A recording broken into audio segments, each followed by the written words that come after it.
Breaking news, guys. Breaking news. TikTok ban in Maryland for state employees. Why? Cybersecurity risk. Now, this is something I spoke about in my previous video about the TikTok invisible challenge malware being pushed. This is a trend. This is a trend.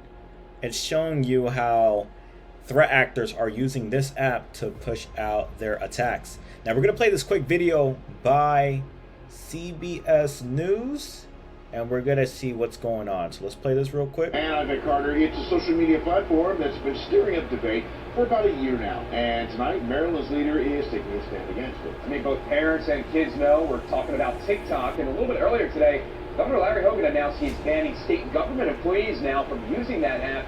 This over cybersecurity concerns. So WJZ Live at 11 o'clock, Jessica Albert has been looking into what this means now for state employees. And Jessica, you also spoke with a TikTok representative. What did they have to say? Guys, this is official. This is official. All right, let's read about this article.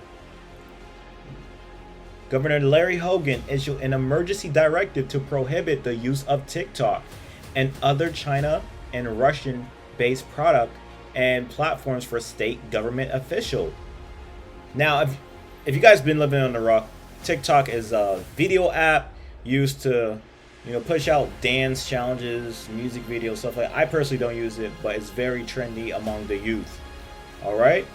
Now, this is one of the stains with TikTok that's been, even in the InfoSec community. If you go to the community tabs, you go on Reddit, you go on Threads, they're always talking about TikTok being an unsafe app, and this goes right with their argument: the invisible challenge and this ban. All right, so we're gonna read this. The social media platform is now being scrutinized over cybersecurity concerns. We had to eliminate the app from our phones, Carter said. They're not playing around. They are not playing around. These people in high positions, they're trying to protect you.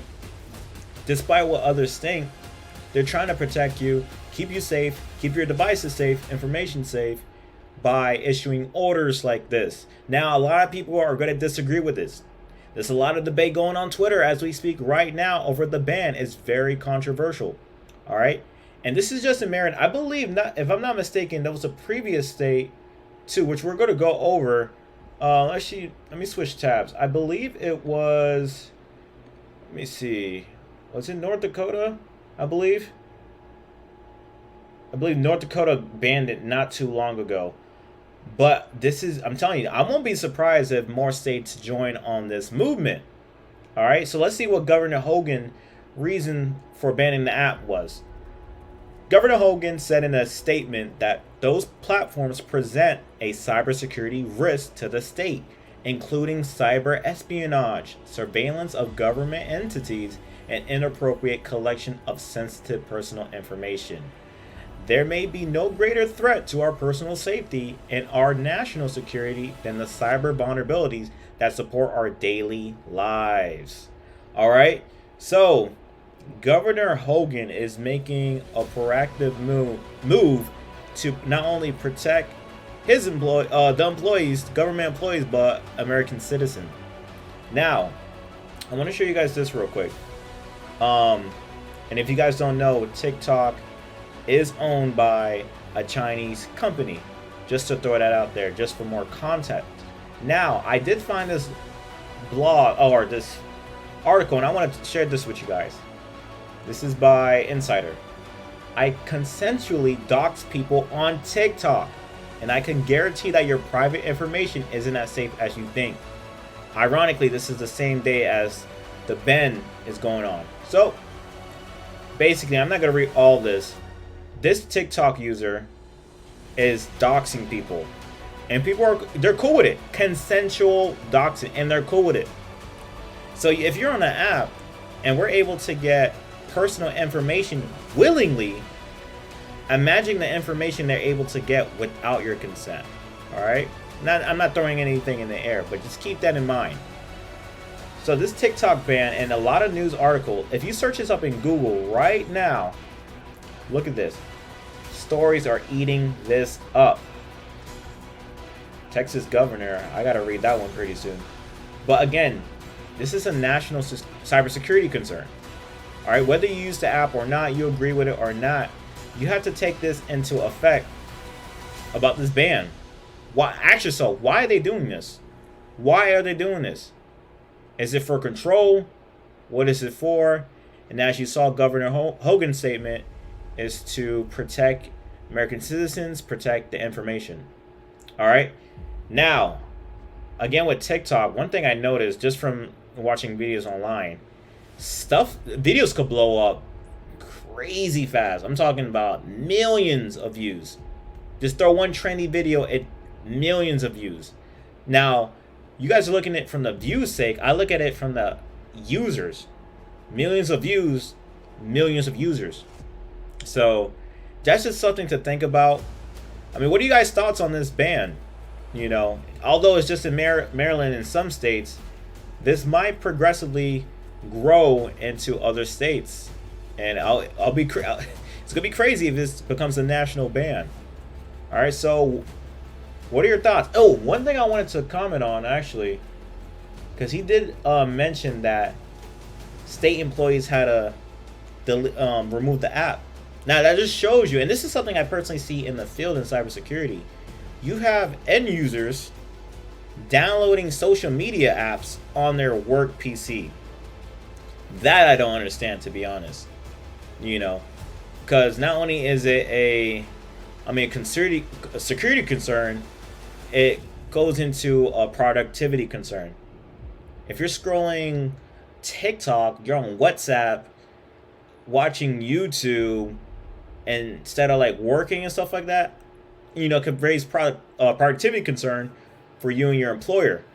So I'm curious why employees are using TikTok at work. Not trying to be like a micromanager or anything, but I just don't understand it. I mean, we all have free time after work to do all that stuff, doing on your break. But yeah, I just wanted to stop by and just drop this latest news for you guys. This is very, very interesting. And what are your thoughts on this? What are your thoughts, guys? This is very interesting. Again, I don't have the platform, but for those who have the platform, really consider what's going on. Is this right for me? So on and so on. But other than that, that will be it for that portion of the topic. All right, take care.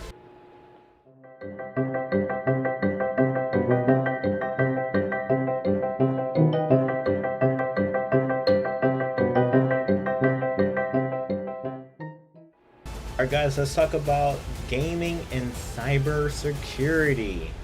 So we're going to go over this in the recent hacks and events regarding cybersecurity and gaming. But I was reading this article, this was a couple days ago, about, I'm going to read the title. For gaming companies, cybersecurity has become a major value proposition. So this is important for all sectors, you know, to value cybersecurity, value defending your assets, information, employees, and etc. All right, let's read this real quick. The video game industry has been booming of late, and cyber criminals are drawn to it as an expanding threat surface, seeing players as potentially less cautious group of victim. As such, cybersecurity has risen in profile as major business priority and differentiator for many in the industry. So basically, as the rise of gaming, and gaming's trending, you know, we just had Pokemon Scarlet and Violet drop, the new Call of Duty drop. People are talking about God of War, just mad games dropping, and shout out to the gamers. But this is another attack vector for cybersecurity criminals. All right, and I'm gonna show you one recent event that criminals took advantage of and attacked players. All right, but let's read throughout this article, very detailed article. So just reading it on your own. But again, more gamers, more attacks, more customer expectation. The war is getting bigger and bigger. You know, we don't want to lose this attrition in this war. All right, attackers are not going to stop. As mentioned in my last video, they're not going to stop. So we're going to need more defenders out there, whether you're red or blue, to stop these guys, prevent these guys. All right, so let's read this. As the money has been flowing into everything from esports to hyper casual gaming, so too have attacks. Economy reported recently that cyber attacks on players' account and gaming companies has increased dramatically in the past year. Why? There's a lot of money in gaming. A lot of money in gaming and a lot of victims you could get, or hackers could get. Alright, so that's why attackers are going into this vector. Alright, let me scroll down. I was reading this one good portion of this article. Let's see. Oh, let's read this. Today's biggest cyber threat to gaming. Like any other vertical industry, game companies are tasked with protecting their organizations from all nature of cybersecurity threats to their business. Many of them are large enterprises with the same concerns for the protection of internal systems, financial platform, and employee endpoints as any other firm. This is a huge part right here. Gaming companies have the same responsibility as any other organization to protect customer privacy and preserve shareholder value. So, gaming, EA, Rockstar, Take-Two, they're all subjects to the same cyber laws. They're all tasked with protecting personal information, making sure that none of that's leaked, and they're upright with cyber codes. So just because they're gaming companies doesn't mean they don't stop with that. All right. Let's read down. I want to go to this part. I was reading a good. Oh, this one right here. How attackers doing this? Attackers are turning up the heat on game users and platforms with credential stuffing attacks and social engineering scams to break into accounts and access in-game currency and unique items. They leverage third-party marketplaces to sell these in-game assets off the platform for real currency to other gamers who want to bolster their character or speed up their progress. This creates an ideal situation to not only fence stolen in-game assets, but to launder money stolen elsewhere online. So this is how these hackers are doing it, man. They're selling virtual in-game items in exchange for a real life currency. This is crazy. This is another factor in what motivates these attacks for these threat actors. Now, look at this part right here. Social engineering scams. All right, I'm gonna go to a recent event that happened this year. I don't know if you guys remember this. Take-Two. Hacker, let me read the article. Take-Two says hacker access 2K Games help desk. Now, I remember this when this came out a couple months ago, and we're going to read about it. Take-Two, this was during September 21, 2022. 2022, yeah. Take-Two Interactive Software Inc. said on Wednesday that a hacker had gained access to the help desk platform of its unit 2K Games and sent malicious links to certain customers. Now, when this story first came out a couple months ago, I thought to myself, oh my goodness, this is bad.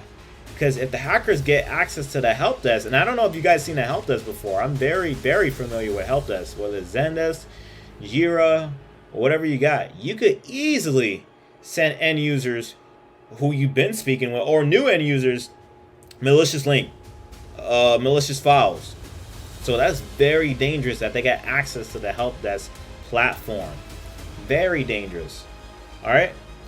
So let's read on. And this is how the company warned its players, its base, customers, etc.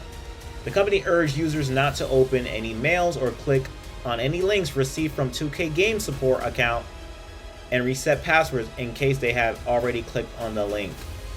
Now, that's how they dealt with that issue. That was a very interesting issue. Now I want to talk about one of the biggest cybersecurity game breach probably this year. GTA Grand Theft Auto 6 was leaked. Not the whole game, but some of the game was leaked. Now this was on the news like crazy, man. I don't know if you guys heard about this. The hacker Teapot, he was the one allegedly who did it. All right, and look what he leaked. Yeah, Teapot tuber hacker posted about 90 videos totaling 50 minutes of footage from an in-development version of GTA 6. This thing was trending on the internet. Now, I mean, you could go search online, Reddit, probably find some gameplay clip. I watched it. It was interesting. It's crazy how much data he leaked, and it was real. This was not fake footage. A lot of people like it was not fake footage. All right. Now the hacker got it from breaking into a Rockstar Slack channel. Yep, believe it or not, got into somebody's account and then bam. That's why it's so important that we keep our accounts safe with MFA, two-factor authentication, basic cyber awareness, etc., etc. All right, and I believe not T-Pop, the hacker who did this, he was a young dude. What was he, like a teenager or something? If a teenager could do that, imagine experience more in the game hackers, threat actors. All right. Yeah, he leaked the source code and everything. Now, I want to go to this part. Why is this bad news for Rockstar and potentially other video game companies who go through the same thing? Now, this was information that, again, was not supposed to be leaked. Not supposed to be leaked. So, that puts Rockstar reputations down, because I remember when those leaks came out, people were like, oh my gosh, GTA 6 is trash. Wow, look at the graphics. The performance is horrible. Ugh, lame. I'm not copying GTA 6. It's lame. I remember those comments. So that really affected Rockstar's reputation, especially for their upcoming, highly anticipated release of GTA 6. Most likely the biggest game of all time. Alright. Now, oh, this is a really good one right here. How did the gaming industry react to this? Alright. Look at this. Neil Druckmann, co-president of Uncharted developer Naughty Dog. Now, that's a great game. Back in the days, I used to love Uncharted. Very fun action adventure game. Alright, besides the point. Tweeted to my fellow devs out there affected by the latest leak. Know that while it feels overwhelming right now, it will pass. One day we'll be playing your game, appreciating your craft, and the leaks will be regulated to a footnote on a Wikipedia page. Keep pushing, keep making art. Yeah, keep pushing, keep making art. So that, and I want to end it on that. That's huge, man. So even competitors, other companies stood up for Rockstar and like, hey guys, we're with you on this. We are with you. We can't wait to get GTA 6. We can't wait to see your hard work and blood, sweat, and tears you put into this game. Keep trucking. And eventually when the game comes out in a couple of years, like he says, this is going to be on a Wikipedia page. Oh, this happened. And that's heavy that he gave a shout out to the devs, because, you know, when we get these cartridges, we get these video game discs, we don't think about the back end. You know, end users, customers, they don't think about the back end. What goes into developing products like this? You know, those are the real heroes out there. So shout out to the devs as well. You know, working on the back end, typing up code, doing what you got to do to make sure this game comes out smooth and releases to the public, and we all have a good time. All right. So yeah, gaming industry, they're not exempt from cyber attacks. So you guys got to be careful with this. End users and companies. End users and companies have to be careful with cyber attacks, especially aimed at them in the gaming industry. So that's going to be my video for today. Thank you guys for watching. Don't forget to like, comment, subscribe, and tell me what you think about it. I'd like to hear your opinions down below. Appreciate it. Take care.